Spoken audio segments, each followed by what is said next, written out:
โอ้ยคนนี้บาดเจ็บโทรมาอย่างเด้ดึกดื่นแท้พี่น้องเห็นเนาะกำลังสินอนด้วยสบายดีเนาะโดยสบายดีอ่ะนอนแล้วบ่โอ้กำลังสินอนแล้วมันดึกดื่นเลยเฮ็ดจะได้มีเรื่องแจ้งสบายดีบอกโอ้โหเป็นเรื่องดีหรือว่าดีเรื่องอย่างเด้บาดน่ะว่าคือน้องว่าได้คลิปไปเลยแม่เพิ่งฟ้าฮอดเลยเด้อมาฮอดเลยแม่ฮักเข้าอ่ะโอ้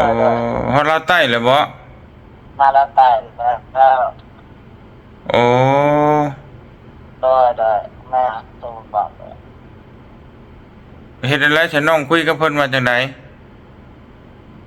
จะมื้ออื่นเจอกันตอนนี้เราพักอยู่แอนนามื้ออื่นมาสิกันเจอกันให้อายไปนำกันนั่นแหละคือว่าอืมเพิ่นบอกอยู่บ่ว่าเพิ่นมาหยัง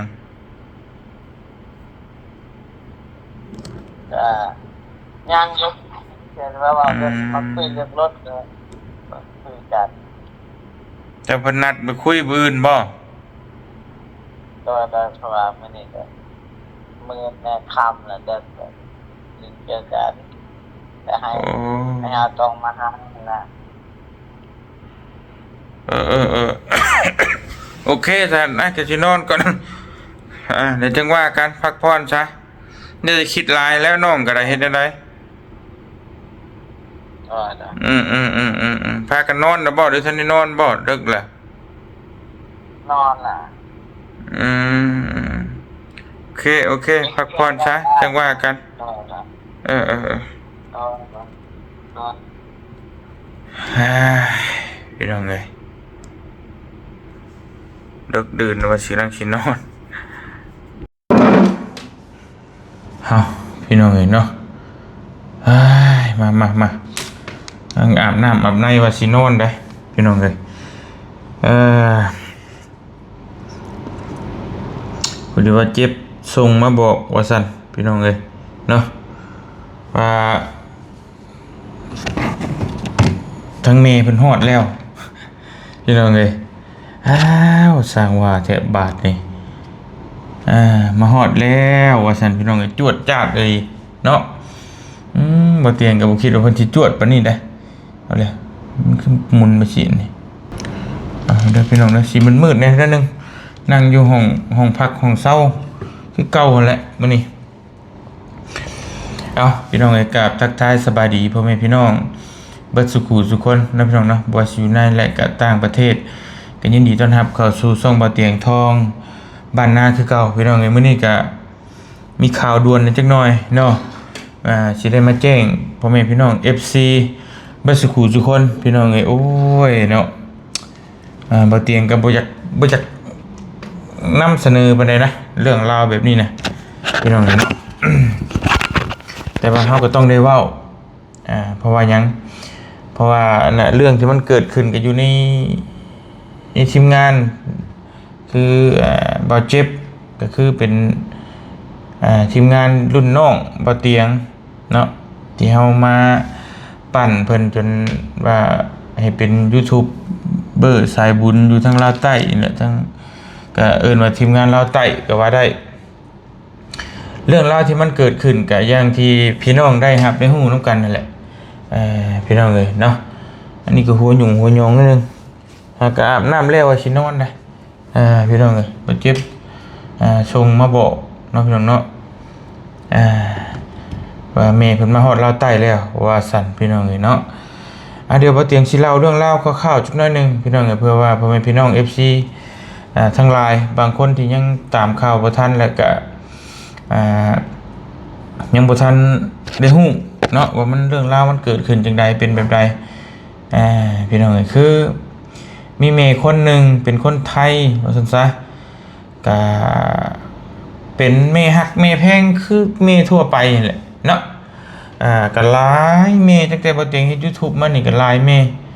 แม่ฮักเอ้ยฮักอ้ายฮักพ่อฮักพี่น้องเอ้ยเพิ่นก็เบิ่ง YouTube เฮาและเพิ่นก็มาเยี่ยมมายามเนาะเพิ่นเห็นแล้วถึกใจถึกชะตาว่าเฮาก็เฮ็ดความดีทำคุณประโยชน์ให้กับประเทศชาติเนาะช่วยเหลือเพื่อนมนุษย์ที่ตกทุกข์ได้ยากเพิ่นเห็นแล้วก็เพิ่นถึกชะตาเพิ่นก็เอาซื้อเครื่องซื้อของมาฝากมาต้อนซึ่งบ่เตียงก็ได้ตลอดเนาะพี่น้องเนาะคือนกยกตัวอย่างนี่ก็เป็นของเอื้อยปานี่และแม่เวียงคำพี่น้องซื้อกระเป๋านี่เนาะพี่น้องเอ้ยแล้วก็ทั้งเอื้อยจุลี่กับกระเป๋าอันนึงคือกันแต่พอเตียงก็เปลี่ยนใส่ของเอื้อยจุลี่นี่เอื้อยปานนี้นี่เนาะก็ยันเพิ่นเสียใจนะเพราะว่าเพิ่นก็อยากซื้อมาให้เฮาก็ต้องใส่นะมันก็แพงเติบแหละแต่เป็นเงินไทยก็ใบละ10,000 บาทนี่พี่น้องเนาะเป็นเงินลาวเฮาก็ประมาณ6 ล้านปลายกระเป๋าอันเดียวนี่ให้เฮาซื้อเองก็บ่มีปัญญาดอกพี่น้องเนาะแต่ก็เพิ่นซื้อให้เพิ่นฮักแพงเฮาก็ยินดีพี่น้องเนาะรับไว้ใช้ให้เป็นประโยชน์แต่ว่ามันก็บ่ได้มีหยังเกิดขึ้นนะพี่น้องเนาะหลายคนต่อหลายคนก็ซื้อโทรศัพท์ให้บ่เตียงก็มีโทรศัพท์ถ่ายคลิปนี่ก็เอ้ยปานนี้ซื้อให้อย่างต่างๆก็หลายเนาะผู้นึงก็ซื้อแว่นให้ผู้นึงก็ซื้อหยังไงต่างๆและเอาสิ่งของให้บางคนก็เอาเงินให้ 5,000 บาท 10,000 บาทก็มี 20,000 บาทก็มีแต่ดนๆเทื่อเพิ่นสิเอาให้บ่เพิ่นมาหามาเยี่ยมมายามนำเรื่องเนาะแต่ว่าทางเฮาก็บ่ได้คิดหยังพี่น้องเอ้ยก็คิดแต่ว่าเพิ่นฮักเพิ่นแพงแล้วเพิ่นก็เอาให้เฮาก็ยินดีก็ลบมือเอาพี่น้องเนาะก็คือกันกับเฮาไปเห็นเด็กน้อยขายหน่อไม้ขายเห็ดขายกบขายเขียดอยู่ริมทางเฮาก็ซื้อซอยยังบ่พอเฮาก็เอาเงินให้ต่างหากเนาะคือคนเฮาเห็นคนบ่มีเงินตกรถเฮาก็จ้างค่ารถให้เอาเงินให้ค่ารถกลับบ้านเฮาก็บ่ได้คิดหยังนะเฮาก็อีตนเฮาก็สงสารก็สิทำนองเดียวกันแต่ว่าในกรณีที่ว่าบ่เตียงที่เว้าต่อไปนี้คือเรื่องของบ่เจ็บนี้เนาะก็มีเมย์คนหนึ่งที่เพิ่นเอาเงินแรกๆนะบ่เจ็บเล่าให้ฟังก็ว่าเพิ่นมาเห็นบ่เจ็บแล้วบ่มีรถยนต์หรือว่ารถใหญ่ขี่น้ำหมู่ตากแดดตากฝนไปถ่ายคลิปแล้วบัดนี้เพิ่นว่าเพิ่นอีตนแล้วเพิ่นก็ว่าสิมอบรถเพิ่นเองนะให้รถเก่งแต่ว่ามันเป็นไปได้ยากเพราะมันเป็นทะเบียนไทยแล้วมาใช้อยู่ลาวมันก็ยากมันใช้ได้แต่มันใช้ยากมันต้องไปต่อเที่ยวไปต่อทุกเดือนมันก็ลำบากในการไปการมาเป็นหน่อยเนาะแล้ววันนี้เพิ่นก็เลยเอาเงินให้บ่เจ็บมัน 70,000 บาทไปผ่อนรถเก่งสีดำที่บ่เจ็บขี่ทุกมื้อนี่แหละเนาะยี่ห้อก็ฮุนไดราคาคือว่าราคาเต็มน่ะ200 กว่าล้านเป็นเงินไทยก็ประมาณ 300,000 กว่าบาทพี่น้องเอ้ยเกือบ 400,000 รวมทั้งผ่อนเนาะแล้วบัดนี้เพิ่นมาเปลี่ยนคำเว้าก็บ่เจ็บใหม่บางประมาณอาทิตย์หนึ่งนี่แหละอาทิตย์หลังสงกรานต์นี่ว่าเพิ่นน่ะฮักบ่เจ็บตามที่บ่เจ็บเล่าให้ฟังนะอันนี้ก็คือพี่น้องเห็นในคลิปนั่นแหละบ่เจ็บก็เล่าให้บ่เจียงฟังว่าเพิ่นฮักบ่เจ็บและอยากได้บ่เจ็บมาเป็นแฟนเป็นแบบนั้นได้พี่น้องไอ้บ้านนี่ตะกี้ก็เอิ้นแม่เอิ้นลูก คือกันกับแม่หลายผู้หลายคนมาหาบ่เตียงนั่นแหละเพิ่นก็เอิ้นแม่เอิ้นลูก เฮาก็นับถือเพิ่นก็เป็นแม่หั้นน่ะเฮาเห็นเพิ่นก็ยังรู้สึกว่าคือแม่เฮาอะน่ะเพราะว่าเพิ่นก็เป็นรุ่นแม่เฮาเนาะ50-60 ปีแม่บ่เตียงก็59 ปีถ้าเฮาเพิ่นอายุ50ปลายหรือ60ปลายนี่มันเฮาต้องเอิ้นเพิ่นแม่ ขอโทษพี่น้องแล้วก็ต้องนับถือเพิ่นคือแม่อีหลีด้วยนะมันความรู้สึกมันเป็นแนวอื่นเป็นไปบ่ได้เนาะถึงเพิ่นสิมาเห็นแล้วเพิ่นก็โอบกอดเฮาหรืออีหยังก็แล้วแต่ทุกสิ่งทุกอย่างแต่ว่าสิ่งที่เฮาสิคิดกับเพิ่นได้คือคิดได้ซำแม่นั่นน่ะเฮาก็ฮักแพงเพิ่นอยู่เพิ่นดีเฮาก็ฮักเพิ่นแต่ฮักแบบแม่หั่นน่ะพี่น้องมันไปฮักแบบแฟนบ่ได้ประมาณนี้ แล้วมาเปลี่ยนคำเว้าก็บ่เจ็บแบบนี้แล้วบ่เจ็บก็ฮับบ่ได้บ่เจ็บว่ามันบ่ได้นะ คือบ่เตียงฟังโอ้หลายพี่น้องเนาะฟังหลายที่เพิ่นเว้าก็หลายอยู่เด้เพราะว่าทางบ่เจ็บนี่ได้อัดคลิปเสียงไว้แล้วพี่น้องเนาะอัดคลิปเสียงไว้เรียบร้อยตอนที่เพิ่นสนทนาเพิ่นโทรหากันว่าอยากให้บ่เจ็บเป็นแฟนบ่เจ็บว่าเป็นไปบ่ได้เพิ่นก็ว่าเป็นหยังยังเป็นไปบ่ได้มันต้องได้สินะพี่น้องเอ้ยบ่เตียงฟังก็รู้สึกว่าป้ามันรู้สึกว่ามันโหดร้ายเกินไปคือแบบมันใช้คำว่าข่มขู่เลยนะ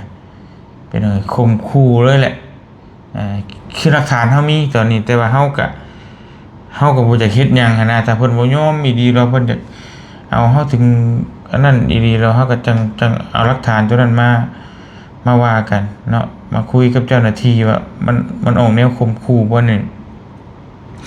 คือตนว่าเพิ่นถ้าบ่รับเป็นแฟนนี่คือเพิ่นแบบบ่ยอมนะอยู่เนาะสิเฮ็ดแนวใดก็เฮ็ดแบบว่าทำนองว่าเพิ่นบ่ได้คนอื่นก็บ่ได้ประมาณนั้นนะตามที่เพิ่นเว้านะก็พี่น้องก็คิดเอามันสิเป็นแนวใดเห็นน่ะเนาะมาเจ็บก็เลยว่าโอ้เป็นญาติบัดนี้รู้สึกกังวลใจเพิ่นว่าถ้าบ่ยอมน่ะเพิ่นสิลงมาเนาะเพิ่นสิยึดเอาเงินคืน70,000 บาทแล้วก็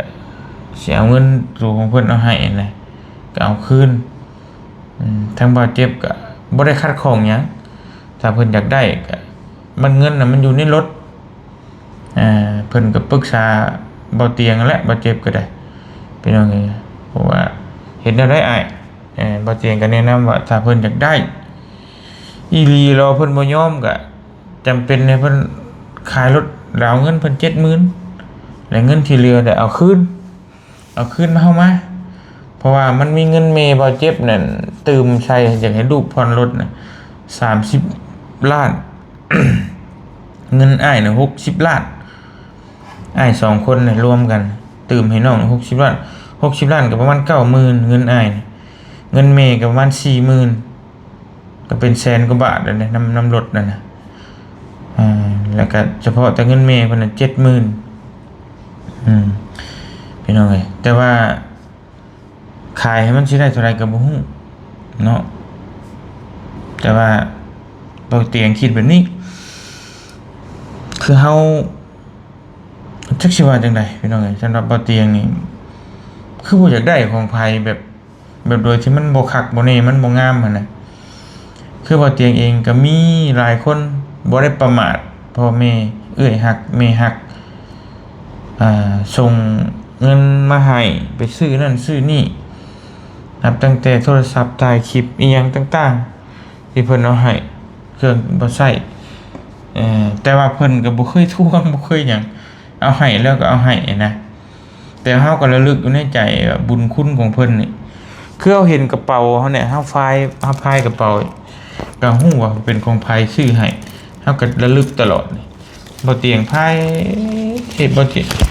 พี่น้องก็จะเห็นกระเป๋าแบบนี้ได้ 3-4 ปีแล้วบ่เตียงพาย คือว่ามันเก็บไปเป็นที่ระลึกนะพี่น้องแต่เฮาก็รู้สึกอยู่ในใจแล้วว่าเพิ่นมีบุญคุณกับเฮาเพิ่นช่วยเฮาแต่ว่าเฮาก็จักสิตอบแทนเพิ่นแบบใดเนาะอย่างเก่งอย่างมากก็เพิ่นมาหาเฮาก็เลี้ยงข้าวเลี้ยงน้ำเพิ่นก็พาเพิ่นไปเลาะไปลิ้นคือบ่เตียงพาไปนั่นแหละหาหม้องพักหม้องนอนดีๆให้เพิ่นนอนแล้วก็พาเพิ่นไปลิ้นแล้วก็กลับมาส่งเพิ่นสมมุติว่าเพิ่นข้ามด่านมาก็บ่มีรถก็เฮาก็เฮ็ดได้ดีส่ำนั้นแหละที่ตอบแทนเพิ่นแต่ว่าก็บ่เคยมีแบบนี้จักเทื่อพี่น้องสำหรับบ่เตียงบัดนี้มันเกิดในก็บ่เจ็บนี่บ่เจ็บก็ว่าแน่นอนแหละช่วงบ่เตียงลงมาลาวใต้พอดีแล้วก็ แก้ไขบ่ตกมาปรึกษาบ่เตียงก็เลยว่าใจเย็นๆเพราะว่าเพิ่นก็ย้านเพิ่นแม่เพิ่นมาดะจักสิเฮ็ดแบบใดนะเพิ่นก็อยากมาขู่มาหยังเอาเงินเอาคำบ่เตียงก็ว่าใจเย็นๆถ้าว่าเพิ่นอยากมาเอาเงินเอาคำก็คือเฮาว่าแหละถ้าบ่เจ็บอยากได้รถไว้เลยก็มีแต่ว่าบอกเพิ่นมาขอผ่อนให้ได้บ่เดือนละเท่านั้น1,000เท่านี้1,000 บาทเดี๋ยวเพิ่นอยากได้เดี๋ยวนี้ก็ต้องเอาจำเป็นต้องเอารถไปขายแหละพี่น้องเนาะอันนี้เฮาคิดเฮาวางแผนกันไว้แต่ว่าความเป็นจริงมันสิเป็นแบบนั้นหรือบ่เฮาก็บ่ฮู้เนาะแต่ว่าเพิ่นลงมาแล้วเพิ่นลงมาลิ้นมาหัวมาเยี่ยมมายามซื่อก็ดีไปเฮาก็ต้อนรับเพิ่นพี่น้องเอ้ยเพียงแต่ว่าพาเพิ่นไปเบิ่งหันเบิ่งนี่แล้วก็เลี้ยงข้าวเลี้ยงน้ำหาห้องพักของเช่าให้เพิ่นสำนั้นน่ะพี่น้องเอ้ยเนาะก็พังเบิ่งมื้ออื่นนี่แหละแต่ว่าเพิ่นมาฮอดลาวใต้แล้วพี่น้องเอ้ยบ่เจ็บมาโทรมาบอกเพิ่นก็พักอยู่โรงแรมอยู่ไสบ่อยู่ใกล้กันนี่บ่บัดพอบ่เตียงบ่ได้มีช่องทางติดต่อกับเพิ่นเลยบ่เตียงก็บ่ฮู้แต่ผ่านบ่เจ็บนั่นแหละบ่เจ็บเพิ่นก็โทรมาบอกบ่เตียงก็บอกว่า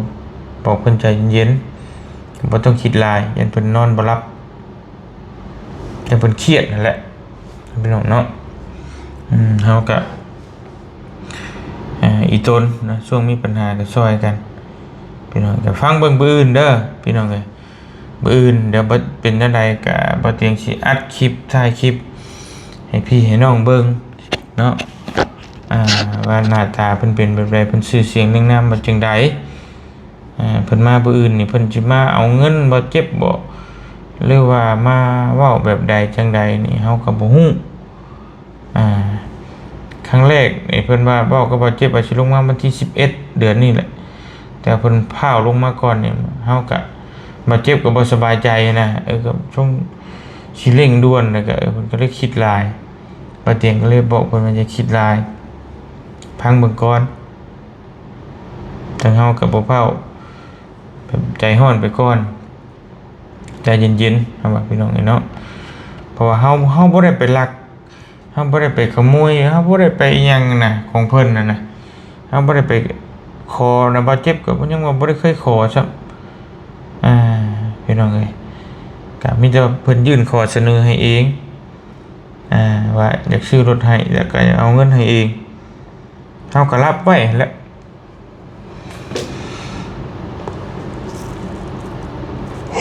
ถึงโน่นเลยแหละบ่เจ็บก็โทรมาก็เลยมาอัดคลิปแจ้งบอกพี่บอกน้องพี่น้องเนาะ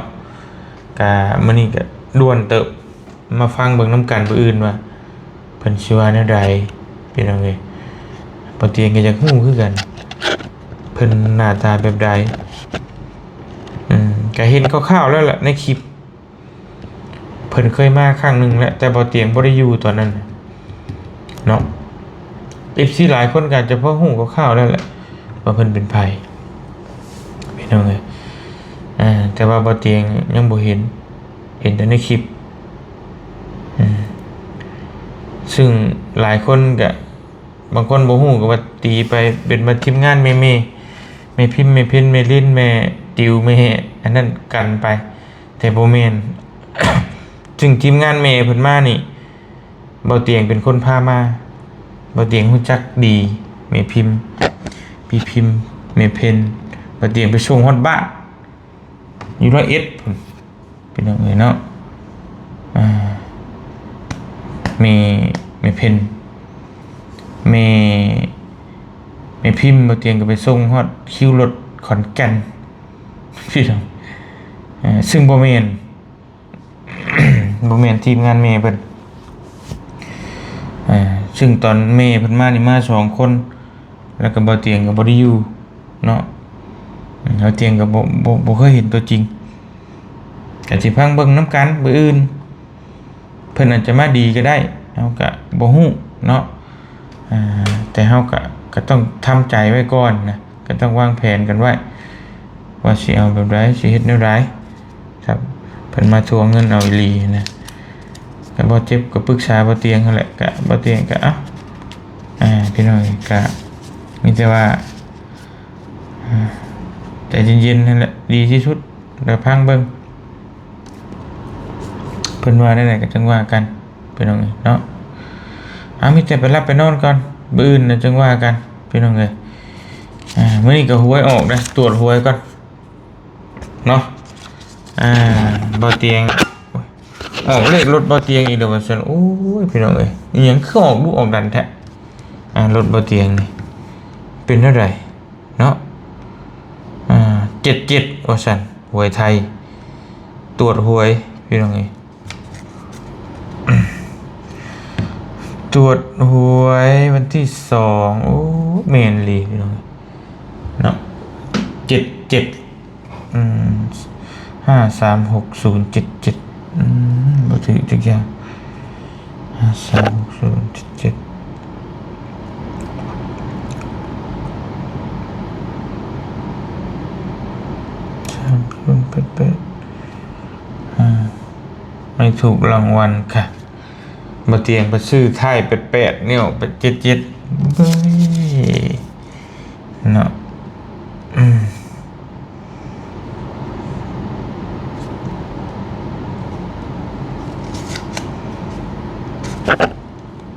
ออกดีป้ายรถบ่เตียงนี่พี่น้อง